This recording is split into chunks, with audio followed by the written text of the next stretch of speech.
30 अप्रैल 2015 को शिक्षा विभाग ने दिल्ली के मुख्यमंत्री, डिप्टी सीएम यानी मनीष सिसोदिया और पीडब्ल्यूडी मंत्री के सामने एक प्रेजेंटेशन रखा।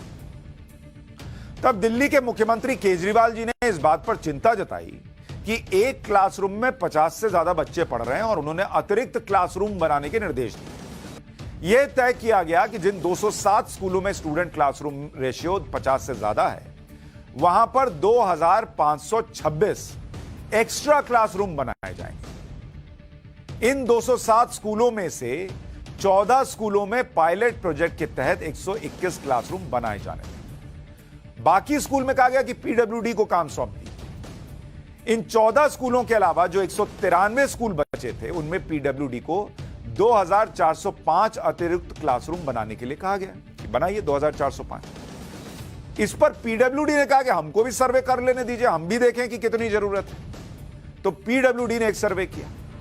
उनके सर्वे के मुताबिक इन 193 स्कूल में 2405 एक्स्ट्रा क्लासरूम नहीं, बल्कि 7180 एक्स्ट्रा क्लासरूम की जरूरत थी। यानी पीडब्ल्यूडी ने जो अंदाजा लगाया, वो तय क्लासरूम जो दिल्ली सरकार अंदाजा लगा रही थी, उससे 3 गुना ज्यादा था।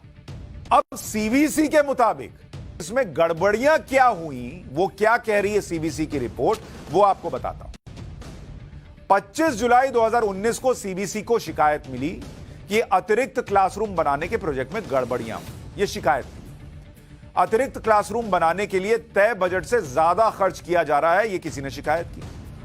तो सतर्कता आयोग को मिली शिकायत के मुताबिक प्रोजेक्ट को बेहतर तरीके से लागू करने के नाम पर कंस्ट्रक्शन कॉस्ट 90% तक बढ़ा दिया गया और इसके लिए कोई टेंडर भी नहीं निकाला गया, यह शिकायत मिली। बिना टेंडर के दिल्ली सरकार ने 500 करोड़ रुपए का बढ़ा हुआ बजट भी सैंक्शन कर दिया, यह भी आरोप लगा। क्लासरूम के कंस्ट्रक्शन की परिभाषा को इक्विवेलेंट क्लासरूम से बदल दिया गया कि क्लासरूम नहीं, लेकिन क्लासरूम के इक्विवेलेंट मतलब क्लासरूम के जैसे, यह परिभाषा जोड़ दी गई, यह भी आरोप लगा। अतिरिक्त क्लासरूम के निर्माण में सरकारी नियमों के उल्लंघन का आरोप लगा। सीपीडब्ल्यूडी के वर्क मैनुअल का उल्लंघन हुआ, यह आरोप लगा।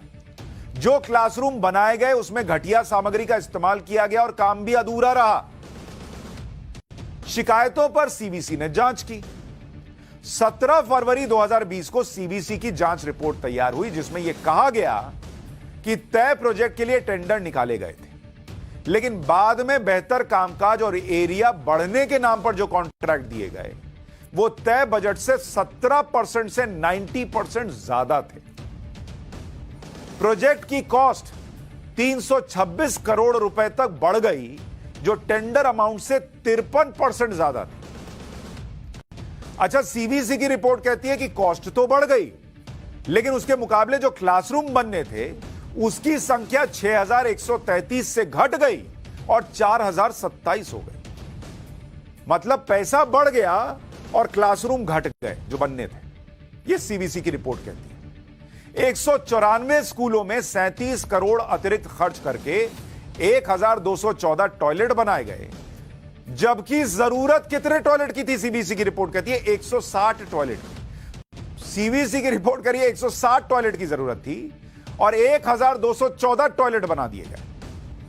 दिल्ली सरकार ने टॉयलेट को भी क्लासरूम की संख्या में जोड़ लिया और उसे क्लासरूम की तरह प्रोजेक्ट किया, यह भी रिपोर्ट कहती है। टॉयलेट को क्लासरूम की तरह प्रोजेक्ट कर दिया। अब आप सोचिए, लोग सोच रहे होंगे बच्चे क्या कमोड पे बैठ के पढ़ते होंगे, पर रिपोर्ट कह रही है तय यह था कि 194 स्कूलों में जरूरत के मुताबिक 6133 क्लासरूम बनने, लेकिन 141 स्कूलों में सिर्फ 4027 क्लासरूम बने।